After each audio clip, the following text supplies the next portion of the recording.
सूर्यकिरण, वारा, जास्तीत जास्त हवा येणं, जास्तीत जास्त हवेत तुम्ही प्रवास करणं, म्हणजे जास्तीत जास्त प्रवास करणं, वात शरीरामध्ये वाढणं, हे स्किन खराब करण्याचं पहिलं कारण आहे. स्किन एजिंग फास्ट का होतं, तर सनलाईट एक्सपोजर एक्सेसिव्ह असणं आणि एक्सेसिव्ह तुम्ही प्रवास करणं, ज्यामुळे तुमच्या शरीरामध्ये वात वाढतो.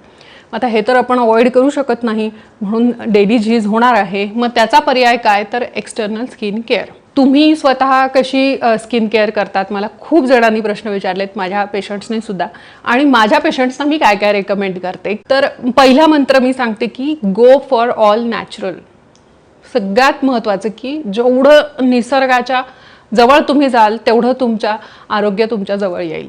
म्हणून स्किन प्रोडक्ट वापरताना सुद्धा सगळ्यात महत्त्वाचं प्युरेस्ट फॉर्म काय आहे, तर तुम्ही जेवढं वनस्पतींपासून मिळणाऱ्या गोष्टी ह्या तुमच्या स्किनमध्ये वापरू शकतात, किंवा प्राणीज पदार्थ म्हणजे दही, तूप, लोणी, साय, ताक, हे सगळे स्किनला बाहेरून सुद्धा रेज्युनेट करणारे आहेत.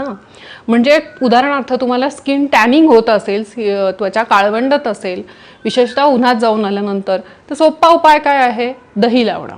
दही हे स्किन टॅनिंगमध्ये अमृतासारखं काम करतं. म्हणजे तुमचे कुठलेही anti tanning products, bleaching product की ज्याच्याने पटकन गोरं होतं, त्यापेक्षा दही लावा घरगुती, खूप सुंदर रिझल्ट मिळतील. म्हणून पहिला मंत्र काय की गो फॉर ऑल नॅचरल.